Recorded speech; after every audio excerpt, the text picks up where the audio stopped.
Hey guys, it's your girl Jay with your Not-so-midday message. I hope you guys are having a wonderful Tuesday. So, you know what I'm going to say, humor me. I'm going to jump right into the message, okay? So,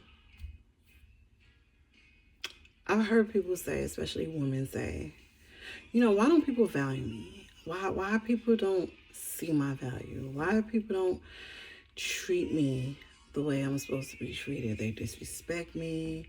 They talk to me crazy. Then I'm saying they play in my face. They don't understand. Like they don't see me. They don't understand me. They don't value me. They treat me any which way. And what I have to say about that is they speak to you any which way is because you allow them. Right? You scream, you want respect. You yell, you want respect. You demand respect, right? Everything, right? You go through all of those things that look the part of someone being, respected, right? That receives respect, right? Sometimes you even cry. Why don't you respect me? Why don't you love me? Why don't you, you go through all of that, right? You go through all of that. And respect isn't loud, it's quiet. Because respect isn't something that is said, it's shown, right? It's in you and it's on you. Proof of that, have you ever been in a room and someone walked in the room and did not say a word, but there was someone of authority, there was someone that had to be respected, someone that had to be revered, someone that you just had to just be like, who's that? And you knew that when you walk up to them, when you open your mouth and you said something to them, you had to be right. You had to be right, right? That's because the posture in what they took, they're in alignment, right? Them in respect have an agreement. I'm going to behave this way, and I'm going to be treated, and in turn, I'm going to be treated this way, right?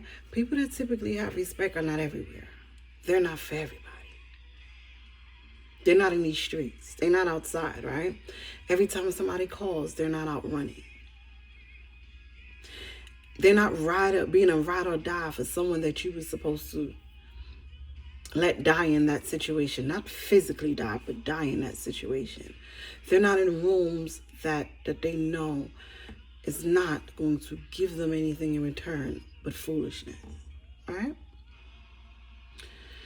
How do you know you have to limit your access? How do you know you can't be there for everyone? How do you know that you just can't give yourself away just because? The Oprah, you get a car, you get a car, you get a car, you get a car.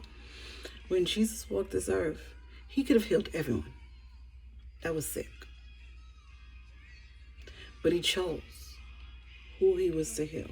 He chose who was his disciples that was going to walk with him. He chose who saw him first after he was risen. Because if he did it for everyone, it wouldn't hold a value, right? They said familiarity breeds contempt. Familiarity is access, is knowing, is accessibility. So if he was easily accessible, if his blessings and his miracles were just here, it wouldn't have the value that it holds today every time we read the Bible. And that's how sometimes you have to look at yourself. Not sometimes, all the time, right? You want to be there for everyone. You want to help everyone. You want to be, right? But are they going to value it? And are they going to value you? Thus, in turn, do they deserve access to you? Are they going to respect you? Or are they going to respect what you bring to the table? That is not for them to determine. That's for you to determine. And that's based off of what you allow, what you accept, how you walk in the room, your posture and your position.